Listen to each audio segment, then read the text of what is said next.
ദൈവത്തിന് സ്തോത്രം ചെയ്യുന്നു. ഇരുട്ടിൻ്റെ അധികാരത്തിൽ നിന്ന് നമ്മെ വിടുവിച്ച് സ്നേഹസ്വരൂപനായ പുത്രൻ്റെ രാജ്യത്തിലാക്കി വെച്ച സർവശക്തനായ ദൈവത്തിന് സ്തോത്രം ചെയ്യാം. അനുദിനവും അനുഗമിപ്പാൻ ഒരു നല്ല മാതൃക നമുക്കെല്ലാവർക്കും കർത്താവായ യേശുക്രിസ്തുവാണ്. യേശുക്രിസ്തുവിനെ സ്നേഹിക്കുന്ന, അനുസരിക്കുന്ന, അനുഗമിക്കുന്ന ഒരു നല്ല ക്രിസ്ത്യാനിയായി ജീവിക്കുവാൻ ദൈവവചനം കേൾക്കുന്ന ഏവർക്കും ദൈവം കൃപ തരട്ടെ എന്ന് പ്രാർത്ഥിച്ചുകൊണ്ട് ഇന്നത്തെ വചനധ്യാനത്തിലേക്ക് പ്രാർത്ഥനയോടെ നമുക്ക് പ്രവേശിക്കാം. പൗലോസ് അപ്പോസ്തലൻ ഗലാത്യർക്ക് എഴുതിയ ലേഖനം 1-ാം അധ്യായം 10-ാമത്തെ വാക്യം: ഇന്നും ഞാൻ മനുഷ്യരെ പ്രസാദിപ്പിക്കുന്നുവെങ്കിൽ ക്രിസ്തുവിൻ്റെ ദാസൻ ആയിരിക്കുകയില്ല. പൗലോസിൻ്റെ ജീവിത ലക്ഷ്യം തനിക്ക് ക്രിസ്തുവിൻ്റെ ദാസനായി, ക്രിസ്തുവിൻ്റെ മകനായി ജീവിക്കണം എന്നായിരുന്നു. തൻ്റെ ജീവിതത്തിലൂടെ ക്രിസ്തുവിനെ വെളിപ്പെടുത്തി കാണിക്കുവാൻ, ജീവിക്കുന്നത് ഞാനല്ല ക്രിസ്തു അത്രേ എന്നുള്ള തൻ്റെ പ്രഖ്യാപനം ജീവിതത്തിൽ പ്രായോഗികമാക്കുവാൻ തന്നാൽ ആവോളം അധ്വാനിച്ച ഒരു മനുഷ്യനായിരുന്നു പൗലോസ്. തൻ്റെ ജീവിതാനുഭവങ്ങളിൽ നിന്ന് താൻ എടുത്തെഴുതിയത് ക്രിസ്തുവിൻ്റെ ദാസനായിരിക്കണമെങ്കിൽ, ക്രിസ്തുവിൻ്റെ മകനായിരിക്കണമെങ്കിൽ, ക്രിസ്തുവിനെ ലോകത്തിൽ വെളിപ്പെടുത്തണമെങ്കിൽ മനുഷ്യരെ പ്രസാദിപ്പിക്കുന്ന ജീവിതം നയിച്ചാൽ ഒരിക്കലും സാധ്യമല്ല എന്നുള്ളതാണ്. മറ്റുള്ളവർക്ക് ഇഷ്ടമില്ലാത്ത കാര്യങ്ങൾ നാം സംസാരിക്കാതിരിക്കുന്നതിൻ്റെ കാരണം അവരെ പിണക്കാതെ അവരെ സന്തോഷിപ്പിക്കുവാൻ വേണ്ടിയാണ്. ആരുടെയും സഹതാപവും പ്രീതിയും നഷ്ടപ്പെടുത്തുവാൻ നാം ആരും ആഗ്രഹിക്കുന്നില്ല. നമുക്ക് പ്രതിയോഗികൾ ഉണ്ടാകാതിരിക്കുവാൻ നാം പരമാവധി പരിശ്രമിക്കാറുണ്ട്. അതുകൊണ്ട് ചിലപ്പോഴൊക്കെ നാം മറ്റുള്ളവരുടെ മുഖത്ത് നോക്കി സത്യമാണെങ്കിലും സത്യം പറയാതെ, അവരെ പിണക്കാതെ, വിഷമിപ്പിക്കാതെ, അവരെ സന്തോഷിപ്പിക്കണം എന്നുള്ള ആഗ്രഹത്തോടെ പല കാര്യങ്ങളും സംസാരിക്കാറുണ്ട്. മറ്റുള്ളവർ നമ്മെക്കുറിച്ച് എന്ത് ചിന്തിക്കും എന്നുള്ള മനോഭാവവും മനുഷ്യരെ പ്രസാദിപ്പിക്കുന്നതിന് കാരണമാണ്.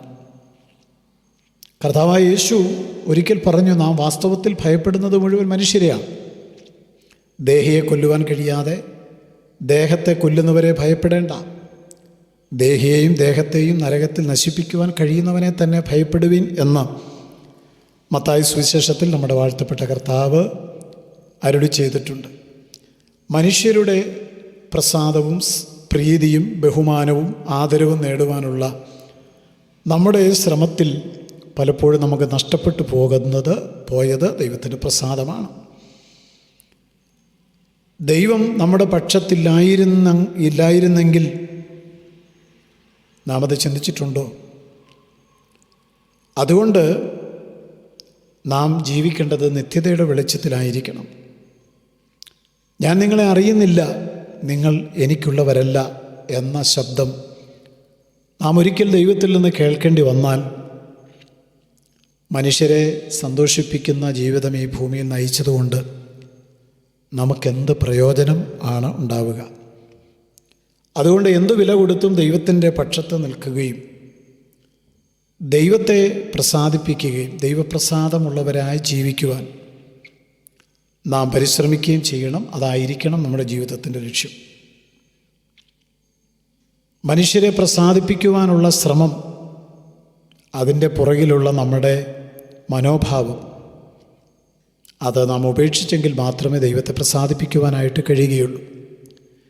ചില മനുഷ്യരെ പ്രസാദിപ്പിച്ചെങ്കിൽ മാത്രമേ, സന്തോഷിപ്പിച്ചെങ്കിൽ മാത്രമേ, പ്രത്യേകിച്ച് നേതൃത്വ സ്ഥാനങ്ങളിൽ ഇരിക്കുന്ന ആളുകളെ, അവർ അനാത്മീകരാണെങ്കിലും അവരെ സന്തോഷിപ്പിക്കുവാൻ വേണ്ടി, പ്രസാദിപ്പിക്കുവാൻ വേണ്ടി ചക്കരവാക്കും മുഖസ്തുതിയും ഭോഷ്കും ഒക്കെ പറയേണ്ട ഗതികേട് ആത്മീകരായ പലർക്കും നേരിടേണ്ടി വന്നിട്ടുണ്ട്. അവരെ സന്തോഷിപ്പിച്ചാൽ ഒരുപക്ഷെ, അവരെ പ്രസാദിപ്പിച്ചാൽ ഒരുപക്ഷെ ചില നേട്ടങ്ങൾ ഈ ലോകത്തിൽ അവരിൽ നിന്ന് നമുക്ക് ലഭിച്ചെന്ന് വരാം, ചിലപ്പോൾ ലഭിച്ചില്ലെന്നും വരാം. എന്നാൽ അവരിൽ നിന്നുള്ള നേട്ടം നമുക്ക് ലഭിക്കുന്ന പക്ഷം ദൈവത്തിൻ്റെ പ്രസാദമാണ് നമുക്ക് നഷ്ടപ്പെടുന്നത് എന്ന് നാം മനസ്സിലാക്കണം.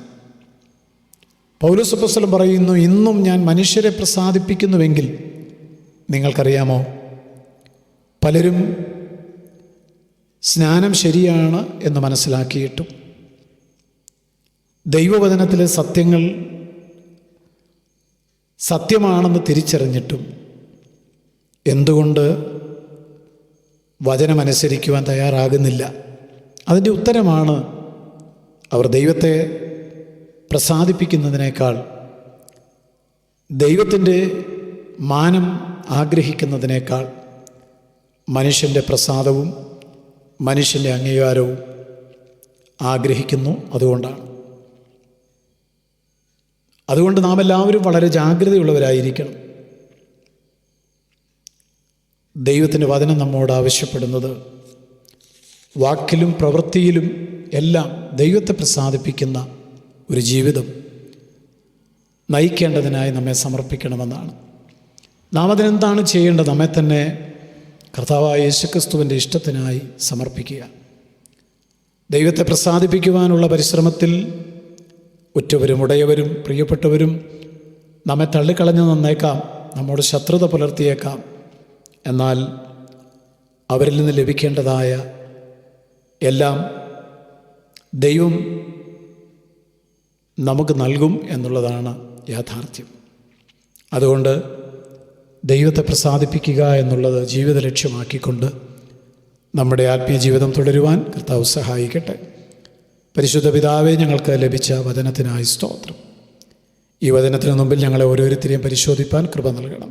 ക്രിസ്തു യേശുവിൻ നാമത്തിൽ തന്നെ ആമേൻ.